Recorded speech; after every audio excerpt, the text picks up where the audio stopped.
عندنا مشكلتين حصلوا من يوم الأربع اللي فات بعد ما ترامب أعلن عن يوم التحرير. أعلن التعريفات الجمركية على 185 دولة، وكان طبعا أبرزهم الصين والمكسيك وكندا والاتحاد الأوروبي. جت الصين يوم الجمعة راحت فرضة هي كمان 34% على الحاجات اللي جاية من أمريكا.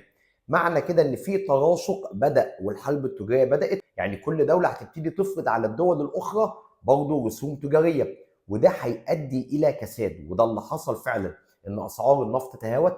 حتى الذهب اللي سعره بيرتفع في ظل الازمات وصل الى 3167 للأونصة بعد ما الصين اعلنت هي كمان فرض الرسوم ال 34% على امريكا، راح نازل الى 3020. فاحنا داخلين على فتره تتسم بالضبابيه لكل الادوات الاستثماريه في اسواق المال. عشان كده لو انت متداول في اسواق المال لازم تكون حذر ايا كان الاداه الاستثماريه اللي انت بتشتغل عليها، ولازم تفعل في كل صفقه تيك بروفيت والستوب لوس.